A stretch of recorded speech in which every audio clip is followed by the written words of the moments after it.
கடைசி வரைக்கும் பாருங்க. அப்பதான் உங்களுக்கு வந்து உண்மை புரியும். சரிங்களா? சனிக்கிழமை சந்தையில காய்கறி எல்லாமே வாங்கியாச்சு. வாங்கிட்டு தக்காளி, கொத்தமல்லி, புதினா மட்டும் கடைசியா வாங்கிக்கலாம் அப்டின்ட்டு, சரின்ட்டு தக்காளி வாங்கிட்டு கொத்தமல்லி, புதினா வாங்குறதுக்கு வந்து நிக்கிறேன்.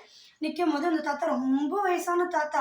அப்ப எதுக்கு இப்படி வியாபாரம் வித்துட்டு இருக்காரு? ஐயோ! பாவம்ன்னு சொல்லிட்டு, அந்த தாத்தாட்ட பேச்சு குடுக்கும்போது, எதுக்கு சாமி மயனும், மருமகளும் அவங்க பாட்டுக்கு நல்லா இருந்துட்டு போறாங்க. எனக்கு காது கேட்காது.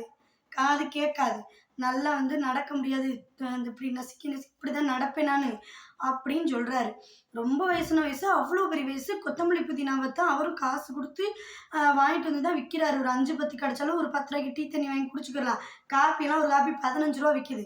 இட்லி எல்லாம் இப்ப ரூ. 8 விக்குது. ஆ ஏதோ சனிக்கிழமை கொண்டு வந்து வித்தோம்னா, அத வச்சு இது பண்ணிக்கலாம்ட்டு. ஒரு அக்கா என்ன பண்ணுதுன்னா, "எனக்கு மொத குடு, எனக்கு மொத குடு, எனக்கு மொத குடுன்னே" சொல்லிச்சு. நானும் நின்னுக்கிட்டே இப்படியே பார்த்துக்கிட்டு இருக்கேன். என்னதான் பண்ணுதுன்னு. ரூ. 10க்கு பதிலா கண்ணு வேற கொஞ்சம் மங்கலு. ரூ. 10ன்னு சொல்லிட்டு ரூ. 5 குடுத்துட்டு, கொத்தமல்லி வாங்கிப்புட்டு, திருப்பி மிச்ச காசு குடுன்னு சொல்லிட்டு ரூ. 10 வாங்கிட்டு போறா அந்த பொம்பள. அவளாம் நல்லா இருப்பாளா? பாவம் அவரே ஒருவேள சோத்துக்கும், ஒரு மொடக்கு இந்த டீக்காக தான் அந்த அந்த பாடுபட்டு வயசான காலத்துல வந்திருக்கிறாரு. அப்படின்னு சொல்லி அந்த பொம்பள பண்ணுதா. அப்ப பக்கத்துல வந்து வெங்காயம், உருளைக்கிழங்குலாம் வித்துட்டு இருந்தாங்க. "அண்ணே, நீங்க கொஞ்சம் சொல்லுங்கண்ணே, பாவண்ணே. அவரும் ரூ. 100 ரூ. 200 ஓட்டுதான் கொத்தமல்லி, கருவேப்பிலைய வித்துட்டு வந்து, அது ரூ. 10க்காக தான் வந்து உட்காந்துருக்காரு. கொஞ்சம் சொல்லுங்கண்ணேன்னா, அவருக்கு நம்ம சொல்றது புரியாது பாப்பா. வாரம் எல்லாருமே ஏமாத்துறாங்க அவர" அப்படின்னு. யாருகிட்ட ஏமாத்தணும், யாருகிட்ட ஏமாத்தக்கூடாதுன்ற கூடயும் அவனுக்கு தெரியாது. உங்க அப்பா வயசு, இல்ல உங்க தாத்தா வயசு. அவரு அந்த கஞ்சிக்காக எவ்வளோ பாடுபடுறாரு. இப்ப இருக்க காலகட்டத்துலலாம் யாரு வேலைக்கு போறா வயசான காலத்துல?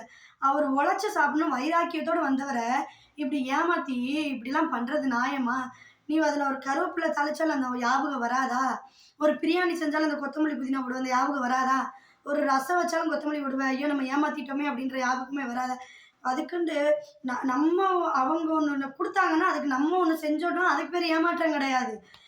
ரூ. 5யும் ரூ. 10ன்னு சொல்லி ரூ. 5யும் குடுத்துட்டு கொத்தமல்லி வாங்கிட்டு மிச்ச காசு குடுன்ட்டு நீ வாங்குறன்னா, அப்ப நீ எப்படியாப்பட்ட பொம்பள?